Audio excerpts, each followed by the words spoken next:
Hoje eu vou falar sobre os principais problemas que acometem os pacientes com dores crônicas no ombro. Primeira coisa que o paciente que tem dor no ombro precisa entender: a dor no ombro sem relato de trauma, queda ou acidente. A dor no ombro sem perda de peso sem motivo, sem febre junto com a dor, sem incontinência urinária ou fecal, sem perda de força nos braços, sem perda de sensibilidade nos braços, definitivamente não é grave. Muito provavelmente existe um problema mecânico afetando a articulação do ombro, a articulação entre a escápula e as costelas, a articulação escápulo-torácica, ou até mesmo a articulação do pescoço e temporomandibular. Isso mesmo. O corpo respeita uma regra que chamamos interdependência regional. Caio, e o que é essa interdependência regional?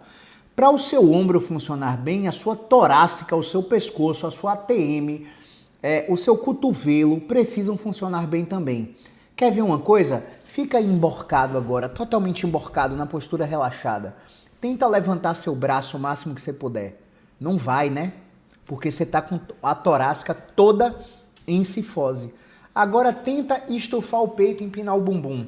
E tenta levantar o braço. Olha a diferença do movimento do seu ombro a depender da posição da sua coluna torácica. Por que eu estou falando isso com você? Porque o paciente comete um erro muito comum quando vai procurar fazer ressonância magnética para o ombro.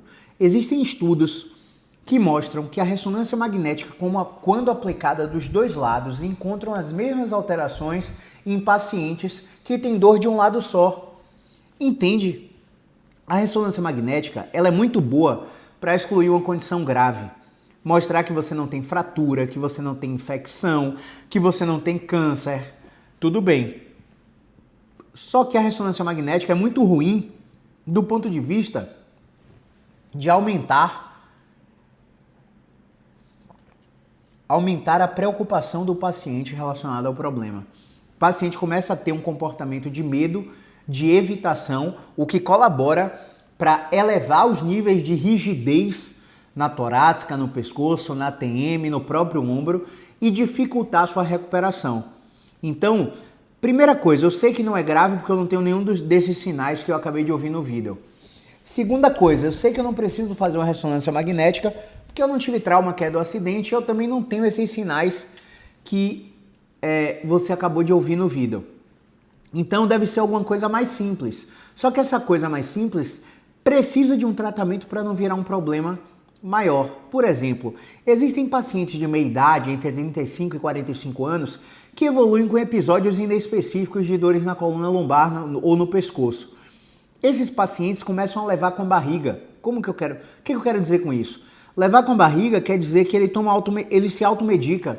Ele fica fazendo alongamentos da cabeça dele para poder melhorar. E aí o que acontece? Aquele problema que deveria ser corretamente tratado começa a cronificar. E essa cronificação do problema pode desenvolver uma estenose, que é um problema na coluna muito mais complexo. Eu estou dando esse exemplo porque o seu ombro, que te falaram que tem bursite, que tem tendinite, que tem ruptura do tendão do manguito rotador, que tem uma inflamação, uma artrose subacromial, que tem indicação de prótese, conteste esse diagnóstico. Porque muitas pessoas têm todas essas alterações detectadas no exame de imagem e não tem dor nenhuma. Então, provavelmente, a dor do seu ombro não é por causa do próprio ombro. A dor no seu ombro pode ser por causa da sua coluna vertebral. E se ninguém avaliou a sua coluna vertebral, seja ela torácica, cervical, lombar, quiçá sua ATM ou seu cotovelo, como eu falei anteriormente, você provavelmente está tratando errado. Então, existem pacientes também que estão fazendo tratamentos totalmente sem evidência científica, no sentido de, eu vou fortalecer a minha escápula, porque me disseram que o maior problema que eu tenho de dor no ombro é a discinese escapular. Só que na realidade, quando a gente faz estudos de análise cinética e cinemática, a gente fortalece as escápulas dos pacientes, os pacientes aumentam a força da escápula, mas o padrão de movimento não muda, a discinese continua ali. Ou os pacientes aumentam a força da musculatura da escápula, do braço, do ombro, da cervical e não melhoram da dor, Porque a dor crônica no ombro não está associada à fraqueza muscular. Uma outra crença muito comum, que seria o ponto 3 desse vídeo, é que muitos pacientes com dor no ombro acreditam que a postura ruim é o problema. Não existe postura certa, pessoal. Às vezes, a gente precisa entender que a melhor postura é a próxima. Que o ruim é ficar na mesma posição ao mesmo tempo, mas não porque sua postura é relaxada e que você tem que ficar com a postura ereta. Pelo contrário, a postura ereta acaba fazendo com que você desenvolva um comportamento funcional que chamamos mal adaptativo. Se você fica ereto o tempo todo assim, o tempo todo você fica elegante. Elegante o tempo todo. A sua musculatura cansa. A sua musculatura não foi feita para ficar assim, elegante, a todo momento. Sua musculatura foi feita para ficar relaxada e só ativar em momentos de necessidade. Se você precisar fazer uma corrida, se precisar fazer um trabalho de força, se você precisar desenvolver um gesto mais complexo para alcançar algum objeto, mas não para ficar parado numa postura totalmente contraída, cansando a musculatura de forma desnecessária. Fez sentido? Voltando para o ponto das bursites e tendinites, muitos profissionais falam para você que você está com o ombro inflamado. E qual que é o problema disso? Se eu acredito que está inflamado, eu faço o quê? Anti-inflamatório e repouso. E eu não melhoro por quê? Porque o problema é rigidez. Rigidez não gosta de repouso, rigidez aumenta com repouso. Eu até melhoro da dor porque o remédio está mascarando a causa do problema. Remédio remedia. Remédio não trata a causa do problema, a não ser que você tenha alguma doença, o que é extremamente raro nas condições musculoesqueléticas crônicas. A maioria dos casos são influenciados por movimento, são influenciados pela rigidez que eu citei anteriormente. Então vamos quebrar esses mitos de fortalecimento, de alongamento, de postura ruim, esses mitos de discinese escapular, esses mitos de processo inflamatório, de tendão rompido, que eu tenho pacientes com 70 anos que têm 2 tendões rompidos completamente, chegaram aqui sem conseguir colocar a mão na cabeça para pentear o cabelo, sem conseguir colocar o garfo à boca para se alimentar de forma independente, e com o tratamento, sem nunca ter mexido no ombro, apenas mexendo no pescoço, esses movimentos foram completamente restabelecidos e a dor cessou. Ou seja, existe um quadro degenerativo natural da idade que vai fazer com que esses pacientes comecem a romper os tendões, a ter alterações degenerativas no tendão que são detectáveis nos exames de imagem. Mas isso não quer dizer que você precisa de uma intervenção. Isso não quer dizer que você precisa de uma infiltração ou de uma cirurgia.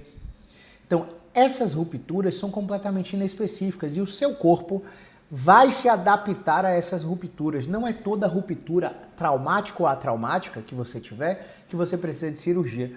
Isso precisa ser muito bem avaliado por um fisioterapeuta musculoesquelético e por um ortopedista que trabalhe com prática baseada em evidência. Porque se você for para qualquer ortopedista, o ortopedista, quando vê uma alteração na sua imagem, o que é que ele quer fazer? Ele quer operar você. O negócio dele é operar você.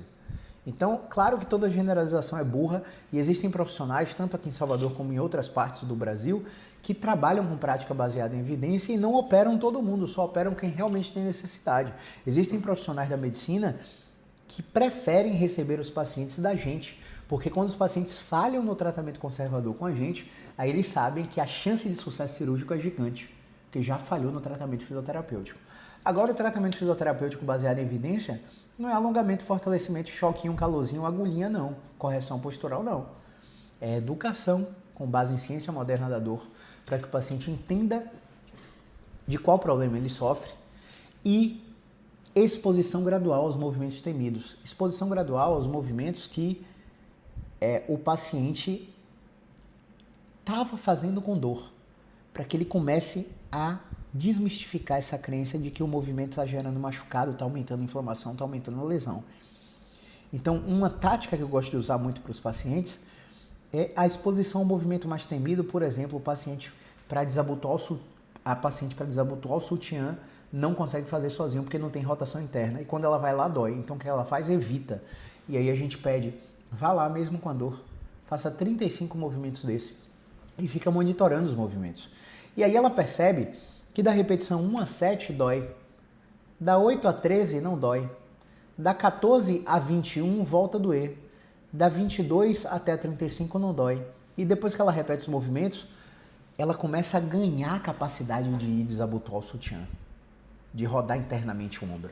E aí a gente pergunta no monitoramento o que ela acha que aconteceu que fez a dor surgir nos primeiros movimentos e melhorar nos últimos movimentos. Aí o paciente sempre fala assim, acho que eu comecei a fazer certo.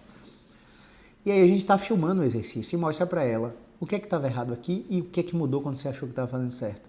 E a paciente deu risada. Deu risada e falou, nada, né? Nada mudou.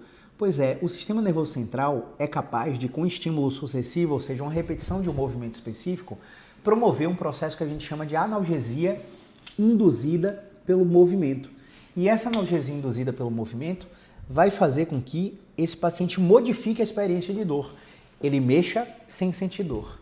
E a gente aproveita esse enquadramento do paciente que moveu sem sentir dor, que está ficando mais fácil de fazer, para melhorar a autoeficácia dele, melhorar o encorajamento para que ele ganhe autonomia o mais rápido possível. E com essa autonomia ele perceba que ele não precisa da gente. E aí a gente consegue afastar atendimentos de 2 vezes na semana para 1 vez na semana. De 1 vez na semana para 15 em 15 dias, para 21 dias, para 30 dias. E aí quando a gente fala assim, seu tratamento dura 1 ano, seu tratamento dura 6 meses. É muito tempo, eu achei que só ia durar 1 mês, 2 meses, 3 meses. E aí nesses 6 meses, 1 ano, o paciente faz 15 sessões, 22 sessões. Por causa desse afastamento progressivo, por nós termos, desde o início do tratamento, encorajado a autonomia durante o processo terapêutico para que o paciente não precise mais da gente. Então essa é a nossa filosofia de trabalho. Não se engane com os diagnósticos relacionados às dores no ombro. A maioria deles são falsos e somente baseados no exame de imagem. Hoje já sabemos que basear um diagnóstico apenas no exame de imagem é um critério de insucesso terapêutico. Aumenta abruptamente a chance de você fracassar no seu tratamento, tá? Procure profissionais capacitados sempre, porque a gente está falando da sua saúde. E dê prioridade a ela. Primeiro a saúde, depois a família, depois o trabalho. Porque você não vai estar bem para sua família sem saúde. Você não vai estar bem para o seu trabalho sem a família e, consequentemente, sem a saúde. Você está invertendo a ordem. Você está trabalho primeiro, família segundo, saúde depois. Você está se esquecendo. E quanto mais você se esquece, mais você cronifica o problema e aí fica num loop infinito, afetando várias outras esferas da vida. Fez sentido? Curte, comenta, compartilha, se inscreve no canal, deixa aí a sua pergunta que a gente vai ter o prazer em responder. Um grande abraço e encaminhe esse vídeo para o máximo de pessoas que tenham dores nos ombros, porque quem sabe assim a gente consegue reduzir o número de cirurgias e procedimentos desnecessários. Conto com você. Grande abraço. Movimento é vida.